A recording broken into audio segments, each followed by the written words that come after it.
Yeah, well, we'll do this first, so grab that side.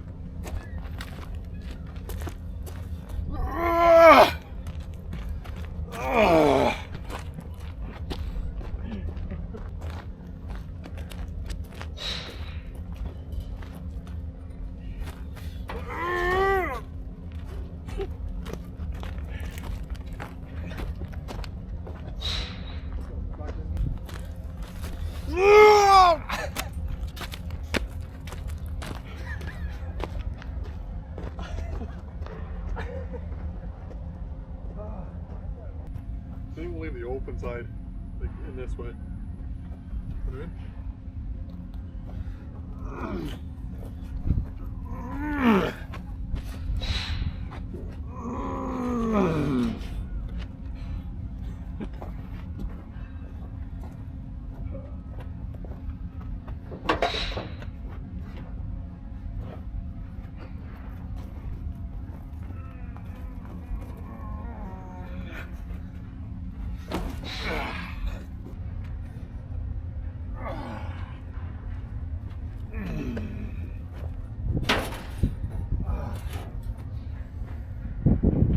Well, Jer, that sure was a lot of work. That was tough. You sure made it sound like it was a lot of work. Hi guys, it's Andrew here from Eastonmade Woodsplitters today, and welcome back to the Eastonmade channel. I guess it is true what they say. They say innovation drives innovation. So that's what we have here. We had one of our competitors build an absolutely beautiful vertical wood splitter. I got to give it to these guys. They did a really nice job in designing and building their machine.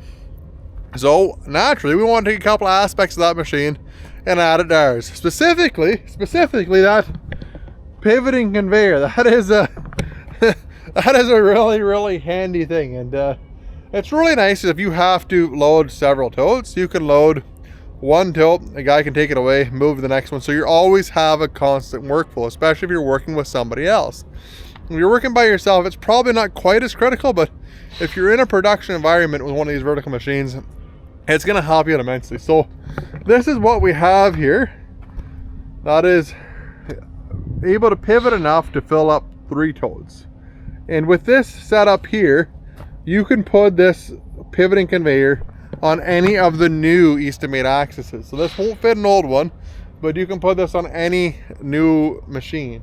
And it's going to be standard equipment. So if you have an Axis on order that has a conveyor on, it will be one of these pivoting units.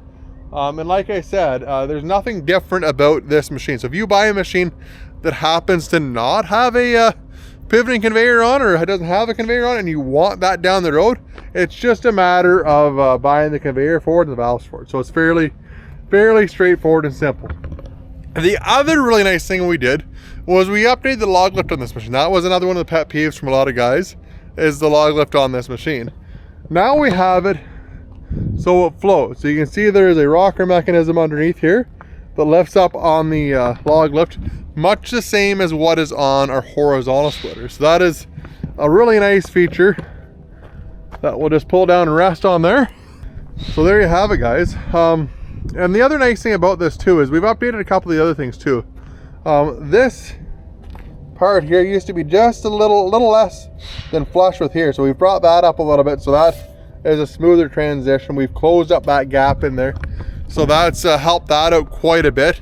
Yeah, so that is a significant improvement on what we had anyways, guys. And again, it's just a matter of continual improvement on our products, the same as everybody else. So the other thing you'll notice with the log lift too, guys, is it doesn't go up much past level. It's just slightly more than level there. The reason we do that, guys, is for safety. If you have a log lift, especially having the controls where they are either here or up here, and you have that log lift hydraulically be able to come up above you, you just run the risk of hitting your head. That's kind of my thoughts on it. So that's why we don't do that. That's the same reason why we don't do it on the horizontal splitters. It's just because of that. Same thing goes for the conveyor too. You're going to be running the controls to lift it right here, and you're going to be more or less kind of in the way. You're going to have to be really conscious of it while you're lifting it. So from a safety aspect, you probably won't see us put hydraulic lift on the conveyor. The other thing too here is we're still running a 14 horsepower Vanguard. If you're unfamiliar with the way that the conveyor works on these, we run it off of the splitter flow. We literally just bleed flow off to the conveyor itself. The other nice thing about having us bleed off the splitter flow for that is that there's not really any pressure on the conveyor chain. So you can actually grab a hold of that chain and stop it. So just you don't run the risk of one, hurting yourself, and two, you don't run the risk of jamming up to a point where you're gonna bust or break, and you just, like I said, it just stops. The other thing too is just the foot pedal control on this. With the other ones, guys, you're gonna be stepping into it. It has a I don't know, like a bent piece where your foot has to go into, so your foot is naturally always going to want to be slipping off of that. Where with this setup here, it's more like a gas pedal. You can put your foot right over top of that. Very simple and easy, and you can see it just works on a pivot. There's not really any sticking or any really reason why that would stick or malfunction at all. It's pretty straightforward, pretty simple anyways. Anyways, guys, I will go ahead, I'll quit rambling on. I'll go ahead, I'll block this wood up here. I've only run a couple of blocks of wood through this, just to see how it's gonna work. It seems like it's gonna work really well. The movement's really good. It's very comfortable to run. It's not really cumbersome having the conveyor tilted one way or the other. So I'm really impressed with how John built this anyway. So I'm gonna go ahead, I'll fire this up, I'll show you how it works, guys.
Well, guys, as you can see, this guy is out of time. If I don't make it home, the wife's gonna have me buy the short and curlies. But you can see the improvements on that Axis and how much of a difference they made in the productivity and the ease of use on them. And that's what's so great about this industry, guys, is this is so competitive and it's full of creative, great people, good designers, good fabricators to push us. So in the end, it's you guys that are winning with it. You guys are getting great products. You guys are getting new products. And that's what's, again, that's what's so fun about this for me anyways, is that we get to see what's new and exciting coming up, and we get to try and do better on the next go around. Anyways, guys, if you liked the video, give it a big thumbs up, hit the subscribe button down at the bottom. Really hope to see you guys in the next one. Take care. I almost forgot, if you want this particular Axis, it's going to be going to the show in Virginia. So if you're looking to get a show machine for Virginia with a conveyor on one of these Axis, give us a call, because this will not last terribly long. This machine is available, it is going down there, so if you're looking for one and you want this particular machine, give us a call. Take care, guys.